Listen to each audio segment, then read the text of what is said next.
Entonces la clase de hoy son unos guachos.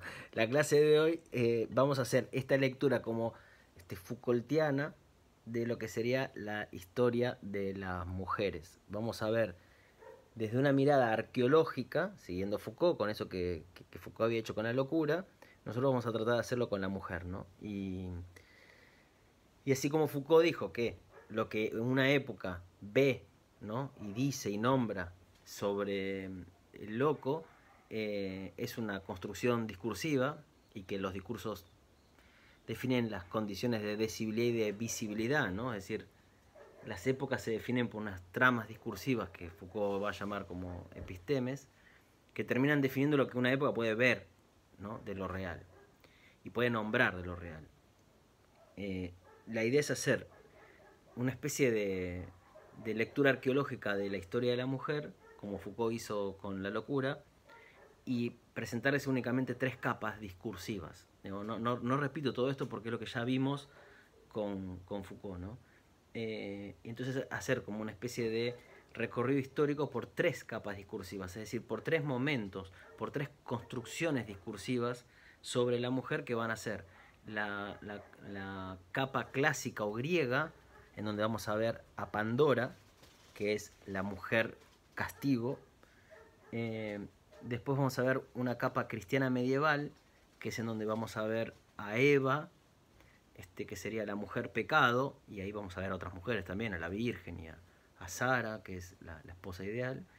Y por último vamos a ver una capa más reciente, que sería una capa burguesa, una capa moderna o burguesa, en donde la mujer sería el ama de casa.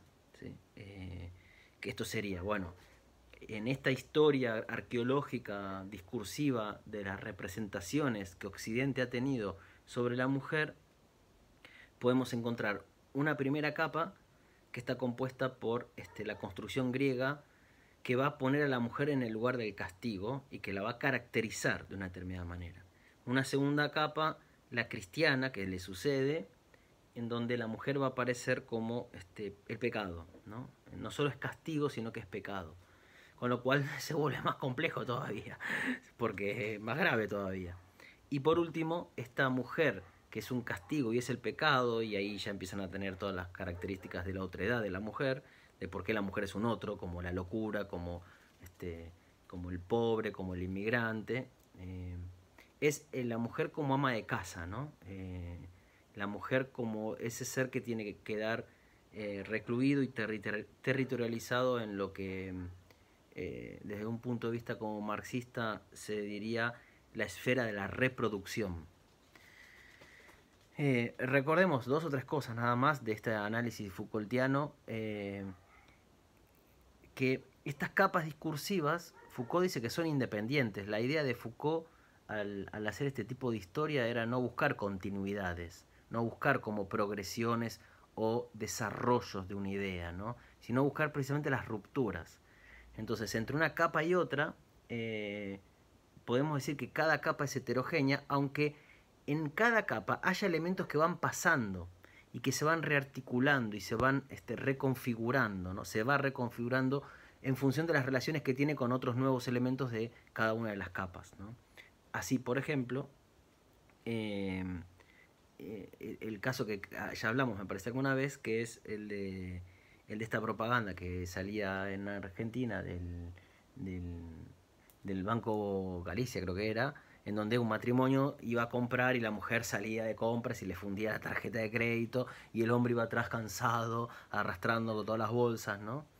Y como vamos a ver hoy, en el mito griego de Pandora, una de las primeras cosas que se dice respecto de la mujer es que es un ser que, que es como una llama voraz, que consume, ¿no? Que consume la energía del varón, ¿no?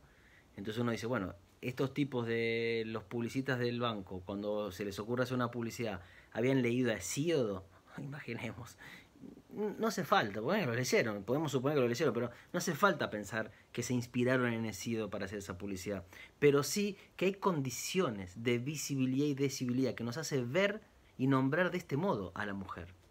Y que lo que yo veo de una mujer y lo que produzco de la mujer, porque esto nunca es una mera representación mental. Recordemos esto, los discursos en Foucault no son meras representaciones mentales.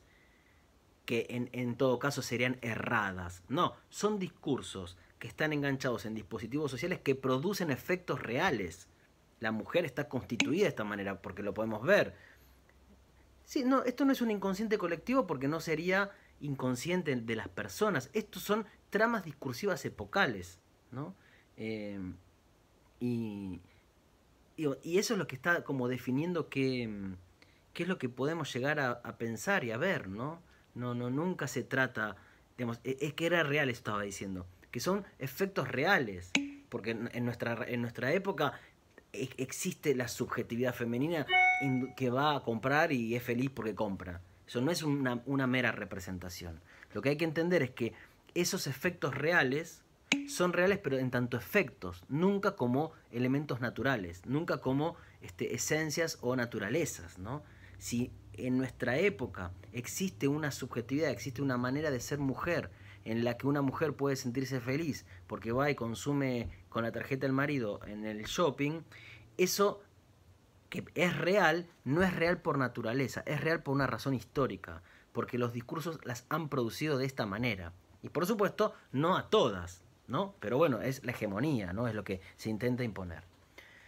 Entonces, este es el planteo. Entonces, lo que quiero decirles con este ejemplo que era la idea que aparece en el mito griego de Pandora de una mujer que consume y la idea actual no es que hay una continuidad exactamente, porque en la trama discursiva griega o mitológica griega, esa idea de consumo estaba relacionada con otros elementos que si yo los comparo con la sociedad actual no están. En la sociedad actual el consumo tiene que ver con algo distinto de lo que era el consumo de Pandora. El consumo de Pandora es que el hombre tiene que trabajar y agota su energía. Y acá el consumo tiene que ver claramente con un consumo de mercado y de mercancías, ¿no? Pero ahí hay un desplazamiento.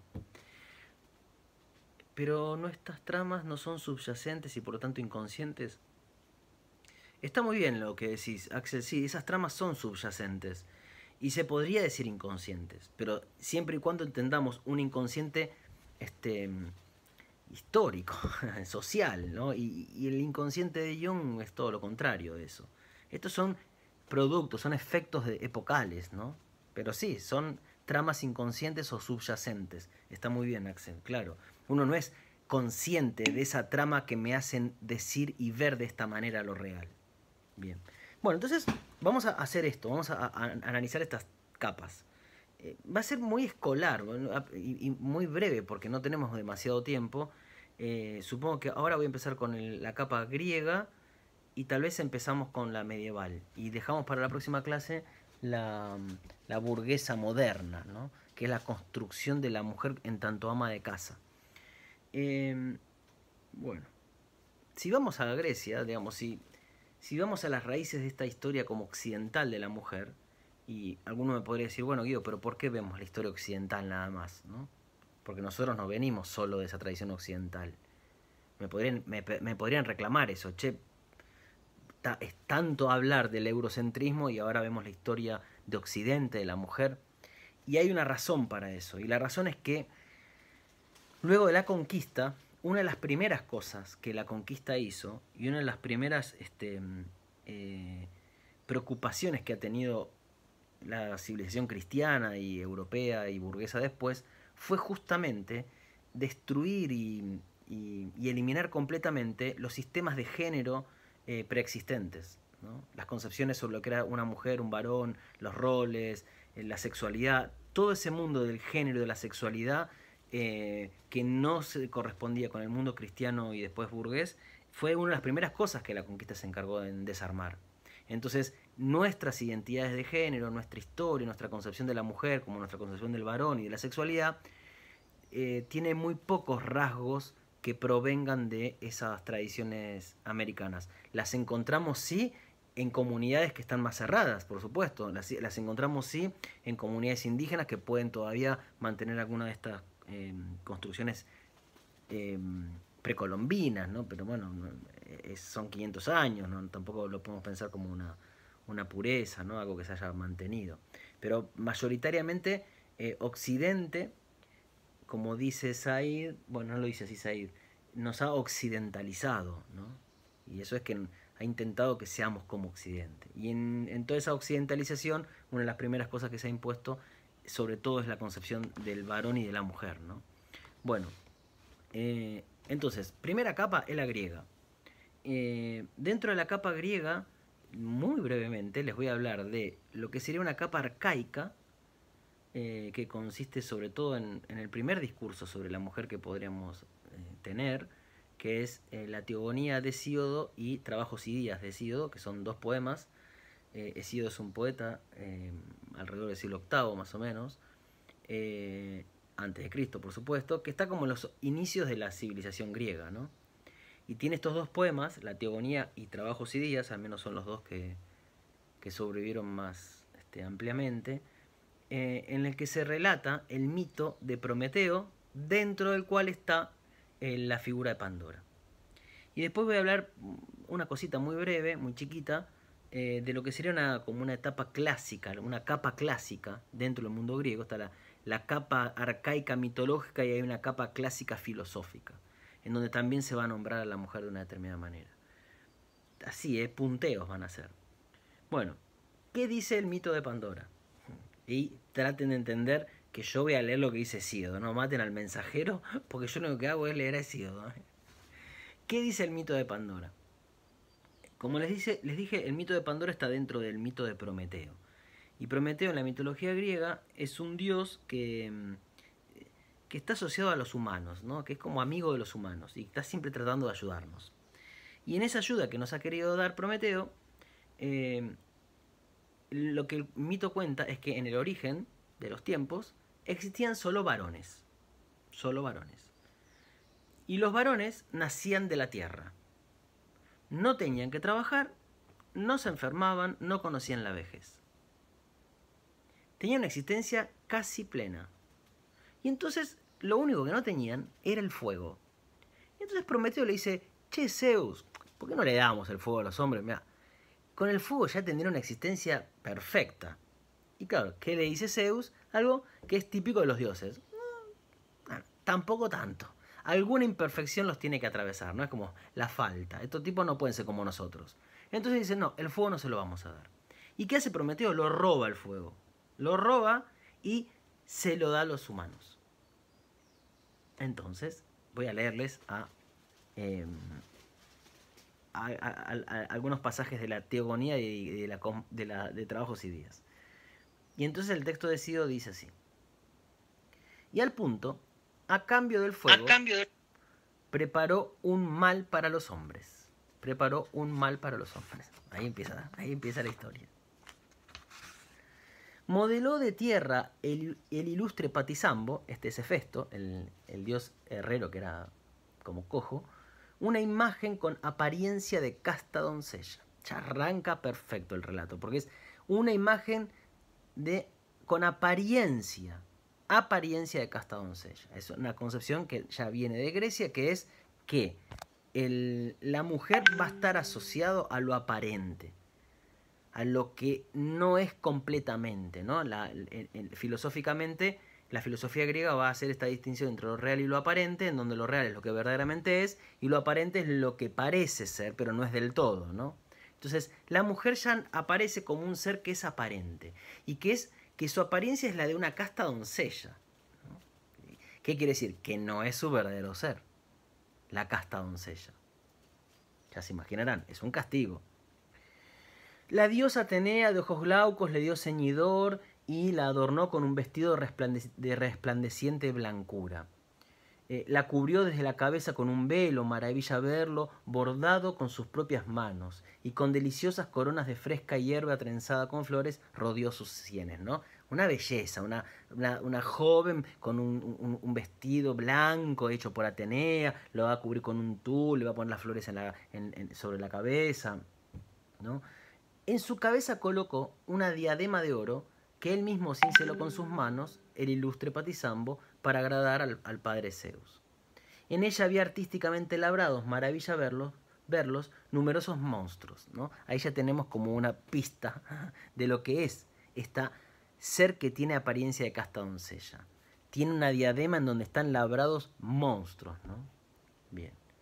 Luego que preparó el bello mal, el bello mal, a cambio de un bien, la llevó donde estaban los demás dioses y hombres, engalanada con los adornos de la diosa de ojos glaucos, hija de poderoso padre, y un estupor se apoderó de los inmortales dioses y hombres mortales cuando vieron el espinoso engaño. Otro elemento muy importante para la historia de las mujeres. La mujer causa estupor, ¿no? Es decir, conmueve a todos los hombres y dioses cuando la ven.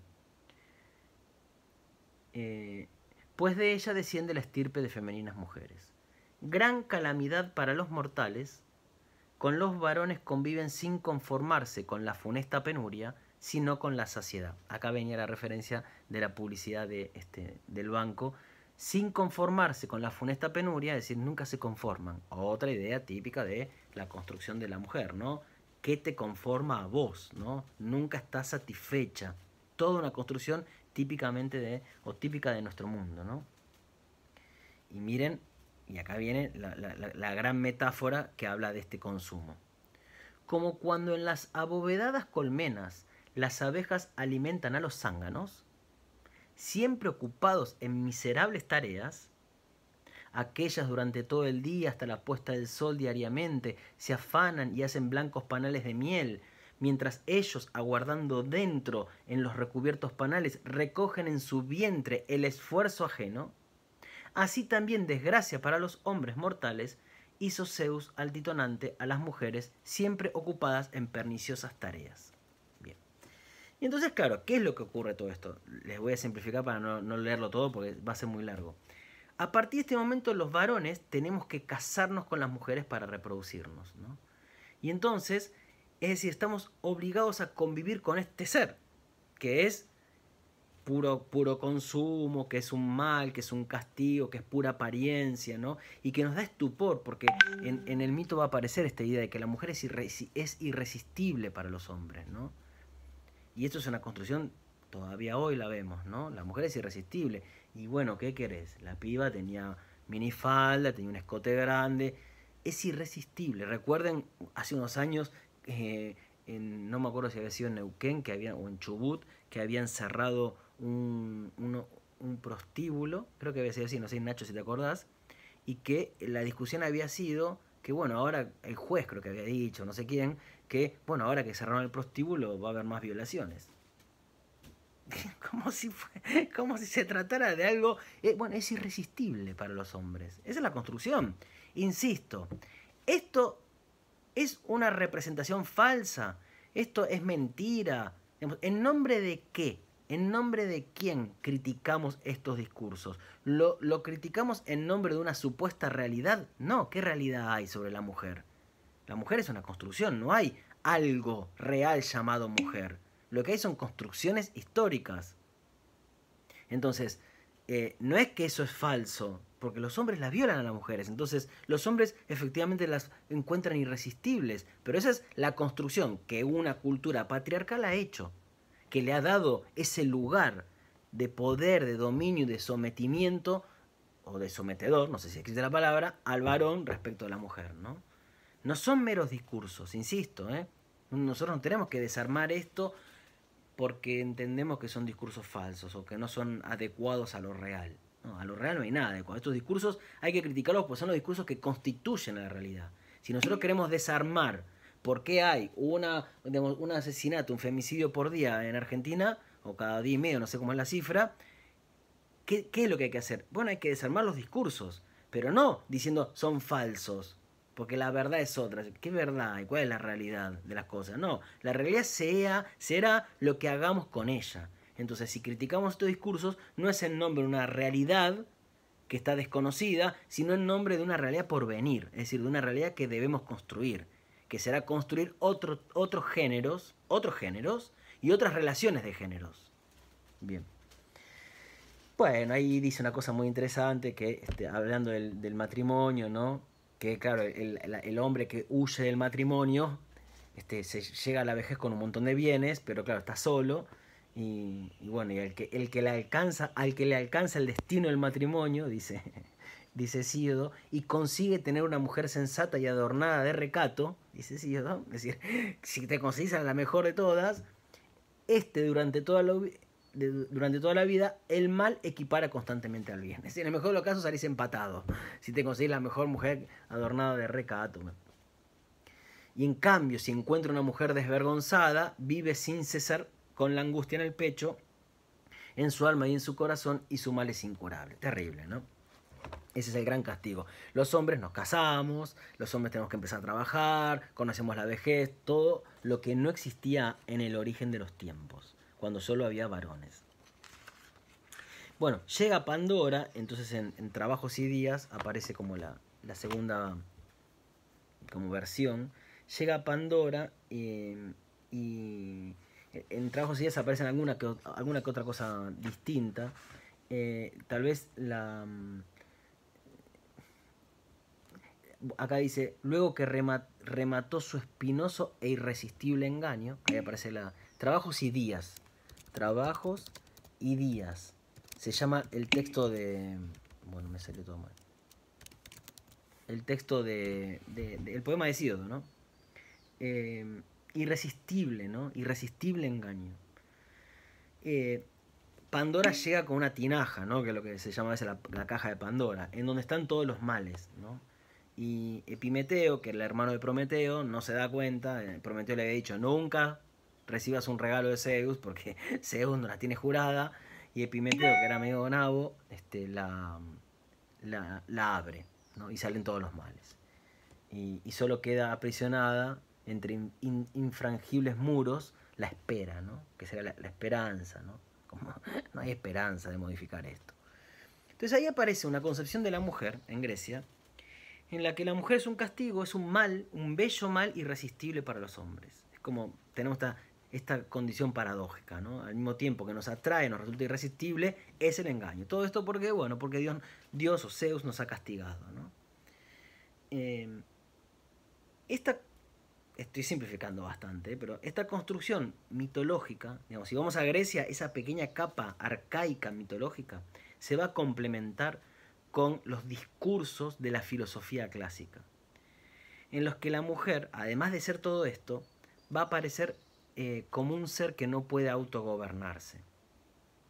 El gran problema moral, digamos, el gran problema ético que plantearon los griegos tenía que ver con la posibilidad de autogobernarse, ¿no? De que podamos ejercer una especie de autodominio, ¿no?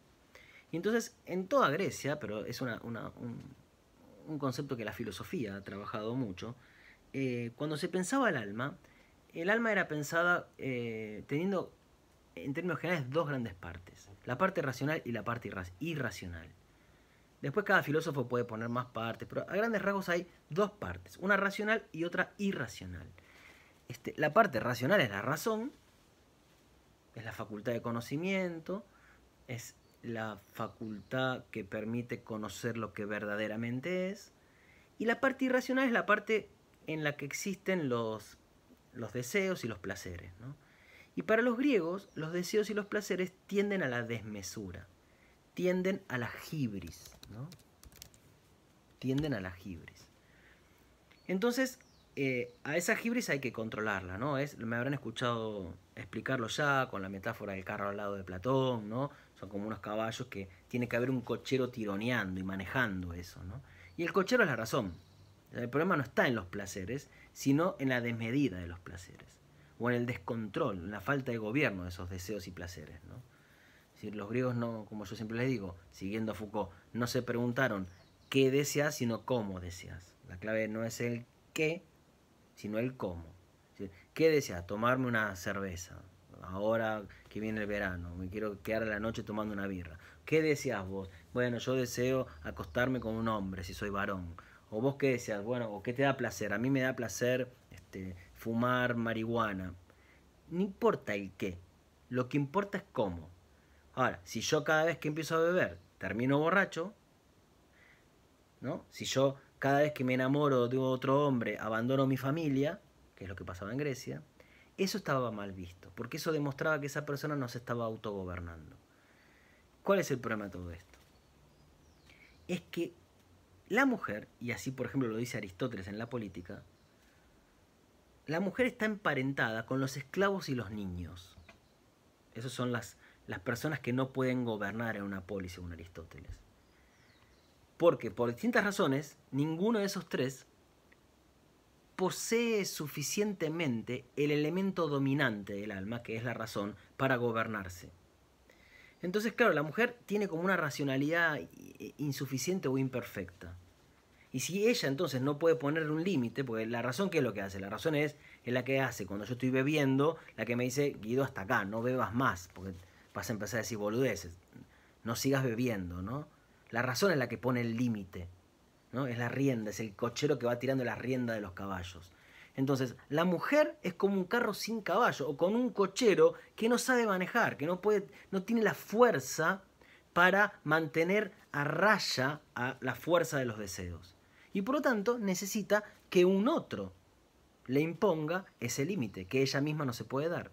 Y por supuesto, ese otro es el varón, ¿no? Entonces, ahí hay como una justificación filosófica o una explicación filosófica de lo que es el matrimonio, de lo que es la dependencia de la mujer respecto del varón. Porque la mujer tiene que estar siempre con un varón. Y eso todavía hoy también sigue siendo un problema. Las mujeres solas son un problema, ¿no? Las mujeres cuando no están con el varón son un problema porque pueden hacer estragos. En el caso de Grecia, ¿qué sería? La anarquía, ¿no? La falta de gobierno. Pero siempre en la sexualidad, por ejemplo, justo estuve dando unos talleres de pintura y la mirada masculina, y en las representaciones, por ejemplo, de la pintura del siglo XVIII y XIX y de la ciencia y de la biología del XIX, la mujer negra, ¿no? está representada como símbolo con la mujer hotentote, que eran estas negras que tenían unas caderas enormes, y que el saber y el arte europeo estaban obsesionados con el tamaño de sus genitales, ¿no? Es como una sexualidad primitiva desmesurada, ¿no? La mujer negra representaba la sexualidad. Esto Nacho sabe un montón, puede decir algo si quiere. La lesbiana también tenía deformidades genitales, por ejemplo. Y la prostituta también. Entonces, cuando uno ve pinturas, hay dibujos del siglo XIX en la que, por ejemplo, una prostituta italiana está pintada con el cuerpo de la Venus Hotentote, de la mujer negra Hotentote, que no tenían esos cuerpos las prostitutas italianas, pero en la representación está el discurso, ¿no?, de la época. Es decir, esto sigue siendo un tema. Cuando la mujer no está con el varón, es peligrosa, es monstruosa, es desmesurada, ¿no? Y bueno, y tantas otras cosas, ¿no? Ya hemos hablado alguna vez. ¿Por qué el tabú de la masturbación femenina, por ejemplo, ¿no? Y porque el placer femenino se alcanza, o el orgasmo femenino se debería alcanzar con la penetración de un pene. Es decir, depende del varón. El placer y el orgasmo femenino dependen del varón. Con lo cual, ¿cómo va a haber masturbación femenina? Entonces, esto también viene de Grecia, si quieren, ¿no? Bien. Entonces, en esta primera etapa, en esta primera capa griega, tenemos dos grandes discursos, que es el del mito, que es el de Pandora, y tantas otras mujeres de la mitología, ¿no? Y el de la filosofía, con esta problematización del alma, de la mujer como un alma imperfecta, que no puede gobernarse, ¿no? Como ven, hay un montón de elementos que sobreviven. No quiere decir que signifiquen lo mismo, porque el desgobierno de la mujer en Grecia no es el mismo desgobierno actual. Que la mujer dependiera del varón no quiere decir que haya una historia lineal y continua de hace 2500 años. Porque entre otras cosas, la mujer, por ejemplo, en Grecia se tenía que quedar en el oikos, en el hogar. Sí, me dicen, bueno, eso sigue siendo igual. Pero el oikos en Grecia, la casa es una casa de trabajo. El hombre iba a la asamblea y la mujer se quedaba administrando los bienes de la casa, que son los animales y los esclavos. Es decir, había trabajo. Eso no es un hogar en la actualidad. Entonces, no hay que hacer generalidades, no hay que extraer semejanzas, analogías que eliminen las particularidades de las épocas. Que haya elementos que van pasando y se van desplazando, eso es cierto, pero cada elemento, cada vez que se desplaza de una capa a la otra, se pone en relación con otros elementos que lo resignifican. Bien, eso por lo menos diría Foucault en este periodo que es casi estructuralista de él, ¿no? Bueno, esa es la primera capa, la griega. Muy bien, punto.